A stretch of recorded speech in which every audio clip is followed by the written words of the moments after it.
আগামী সোমবার কালীঘাটে বৈঠক ডাকলেন তৃণমূল নেত্রী। আরজিকর কাণ্ডের পর এই প্রথম দলীয় নেতৃত্বের সঙ্গে বৈঠকে বসতে চলেছেন মমতা বন্দ্যোপাধ্যায়। ঘাসফুল শিবির সূত্রে খবর, লোকসভা ও বিধানসভায় অধিবেশন বসতে চলেছে এবং সেই নিয়েও বার্তা দিতে পারেন তৃণমূল নেত্রী। আগামী সোমবার কালীঘাটে বৈঠকের ডাক তৃণমূল নেত্রীর এবং আরজিকর কাণ্ডের পর এই প্রথম দলীয় নেতৃত্বের সঙ্গে বৈঠক মুখ্যমন্ত্রীর।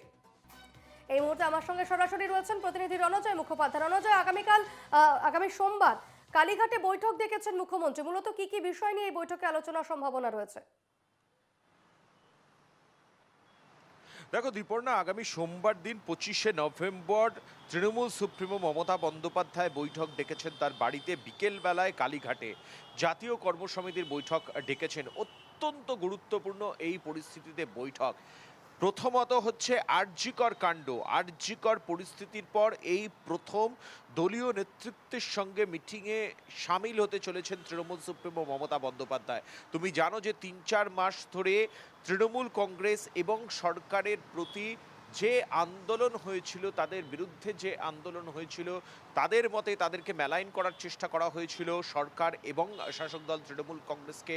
বিরোধী রাজনৈতিক দল এবং যারা মানবাধিকার থেকে শুরু করে যারা সাধারণ মানুষ, নাগরিক সমাজের হয়ে আন্দোলন করছিল, তারা রাজনৈতিকভাবে সেই আন্দোলনকে নিয়ন্ত্রিত করছিল এবং সর্বোপরি শাসক দল এবং সরকারকে মেলাইন করার চেষ্টা হয়েছিল। তৃণমূল কংগ্রেসের শীর্ষ নেতৃত্বের তেমনটাই মত এবং সেই জায়গা থেকে এই প্রথম দলীয় নেতৃত্বের সঙ্গে সামিল হতে চলেছেন তৃণমূল সুপ্রিমো মমতা বন্দ্যোপাধ্যায়।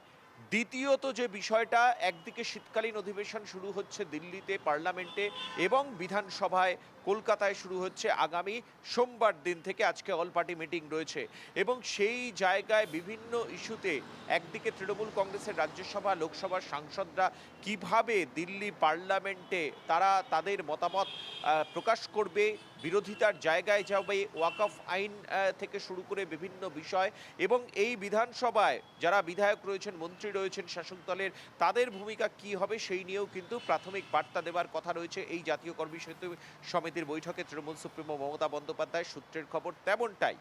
এবং তৃতীয় যে বিষয় সেটা হচ্ছে রদবদল। তৃণমূল কংগ্রেসের রদবদল হবে। আমরা এর আগেই জানিয়েছি সংবাদ মাধ্যমে, অভিষেক বন্দ্যোপাধ্যায় এই রদবদল সংক্রান্ত তিনি রিপোর্ট তৃণমূল সুপ্রিমো মমতা বন্দ্যোপাধ্যায়কে পাঠিয়েছেন। অভিষেক বন্দ্যোপাধ্যায়ের সঙ্গে মমতা বন্দ্যোপাধ্যায়, সুব্রত বক্সির শীর্ষ নেতৃত্বের কয়েক দফা ইতিমধ্যেই আলোচনা হয়েছে, আলোচনা চলছে এখনো পর্যন্ত এবং এই নির্বাচনের যে ফলাফল বেরোবে তারপরেই হয়তো জেলায় জেলায় এই রদবদল ঘোষণা হয়ে যাবে। 10 থেকে 12টি জেলার সভাপতি বা চেয়ারম্যান পরিবর্তন হতে পারে এই সাংগঠনিক ক্ষেত্রে। 2026-এর নির্বাচনের জন্য 2025-এর একদম শুরু থেকেই তৃণমূল কংগ্রেস সাংগঠনিকভাবে ঝাঁপিয়ে পড়তে চাইছে নির্বাচনকে লক্ষ্য রেখে।